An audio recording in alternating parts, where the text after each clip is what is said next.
Okay, our talk today will be based on diabetes.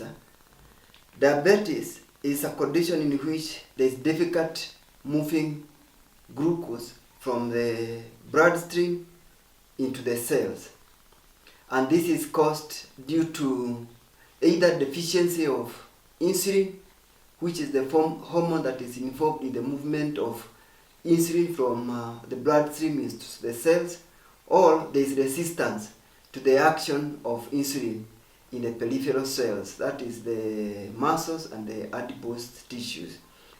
Insulin deficiency is caused by destruction of the beta cells from the pancreas, which are the cells involved in the production of insulin, and this leads to high glucose in the blood. The other hormone that is involved in the control of glucose is glucagon, which helps to increase the blood glucose either by metabolizing glucose from the liver and also the other peripheral cells. So in diabetes, the blood sugar gets too high. There are mainly two types of diabetes. There is type 1 and there is type 2. In type 1, the body does not have enough insulin, which is caused by destruction of the beta cells by an immune response. This is thought to be triggered by several factors, one of them being a viral infection. Due to the destruction of the beta cells, then there is deficiency of insulin, and this affects about 10% of the diabetics. By the time there is a presentation of high blood sugar, almost 90% of the beta cells have been destroyed. So the main presentation of diabetes is with polyphagia, which is excessive eating with weight loss. There is glycosuria, which is loss of glucose in urine, and there is polyuria, which is excess urination. Due to the high sugar in urine, then there is attraction of water into the urine system, and this leads to the excessive urination. Then there is polydipsia, which is excessive thirst and drinking of water.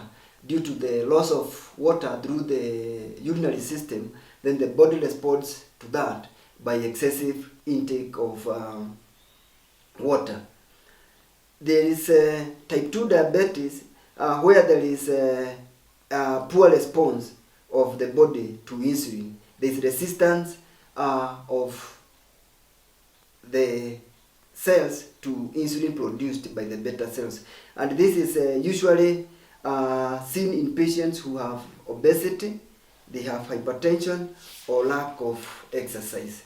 So more insulin is produced, and because of the more stimulation of the beta cell to produce more insulin, then there is hypertrophy of the beta cells, and the hypertrophy leads to exhaustion of the beta cells. We get to situations whereby there is increasing loss of the beta cells due to the excessive stimulation and hypertrophy, and then it reaches a point that the beta cells are not able to cope up with the insulin demands, and then this results in high blood glucose, and the symptoms of diabetes present.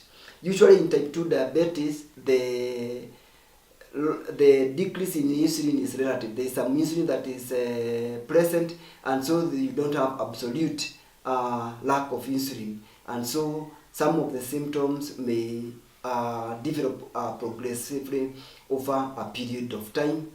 Patients will have secondary complications of diabetes, like tingling of the feet, general body weakness, general fatigue, before the diagnosis of diabetes is made. So how do we diagnose diabetes? There are several ways that we can diagnose diabetes. One of them is doing a fasting blood sugar. If the fasting blood sugar is more than 7 millimoles or 126 milligrams, then that we say there is a possibility that someone has diabetes. If a random blood sugar is done and the random blood sugar is more than 11.1 millimoles, then there is likelihood of diabetes. There is a test we do called glycated hemoglobin, which tests the glucose attached to red blood cells, and if it is more than 6.5, then you can make a diagnosis of diabetes mellitus. There is also a test that is called oral glucose tolerance test, where an individual is given a challenge of insulin, of glucose, and then the sugar is tested after 2 hours. If the blood sugar is more than 11.1 millimoles after 2 hours of sugar intake, then that individual is diagnosed to have diabetes. So we have talked about how diabetes presents, and so we look at now the complications of diabetes. So diabetes has two main complications. There's what we call macrovascular complications, and then we have what we call microvascular complication. Microvascular complications occur because of damage of the small blood vessels because of the high sugars. You have high deposition of low density lipoprotein in small vessels, and this leads to destruction of the small blood vessels. We have the capillaries and the small arteries, and this happens in the eyes, which leads to retinopathy, destruction of the retina. Then you have nephropathy, which happens in the kidneys. We have destruction of the glomeruli, and we also have neuropathy, where we have destruction of the nerves because of the high insulin. The nutrition to the nerves is affected, and so this will affect the hearts and the feet, where you have tingling and abnormal sensation in the peripheries. You can also have autonomic effects affecting the stomach, and so there is delayed movement of food in the stomach, and this can also affect the bladder, where you have difficulties with urination. Then we have macrovascular complication, which affect the big arteries, and this one will be affected in the heart, the brain, and also the peripheries. We have in the heart, you have coronary artery diseases, which can lead to heart problems and even myocardial infarction. Then we have effect of the big vessels in the brain, which can lead to strokes.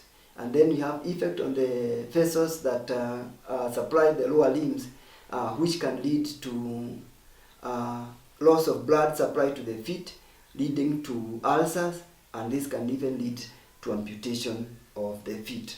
So how is diabetes treated?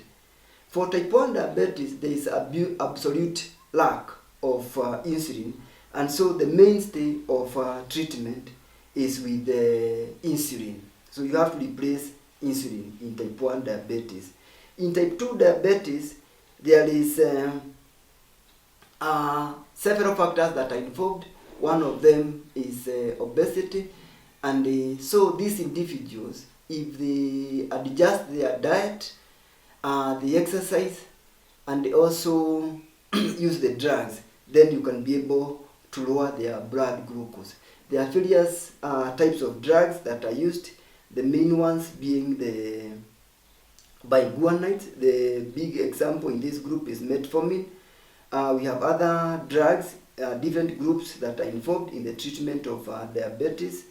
And then if these individuals reach a level that the diabetes is not controlled by the diet, is not controlled by the exercise and weight loss, and also with the oral drugs, then they reach a point that they have to use insulin. Other types of diabetes include gestational diabetes, where you have this impaired glucose control in expectant ladies, and this is usually thought to be as an effect of the hormones involved in pregnancy, and it usually happens in the third trimester of pregnancy. The main treatment of this diabetes is usually insulin, because you want to achieve good control of the sugar, so that you avoid the adverse effects of diabetes on the baby and also on the mother. So then you also have maturity onset diabetes of the young, where you have, this is young people less than 30 years who develop type 2 diabetes. This is usually because of obesity and sometimes other risk factors that might be involved. Then you also have secondary diabetes. Secondary diabetes occurs because of one, there are some drugs that can cause individuals to have increased blood sugar, like the use of steroids. And then there are also individuals who develop diabetes because they have other hormonal problems like Cushing syndrome, which is an excess of some of the other hormones involved in the various metabolism of the body. So that is enough for an introduction of diabetes. We will continue talking about diabetes in subsequent series. Thank you.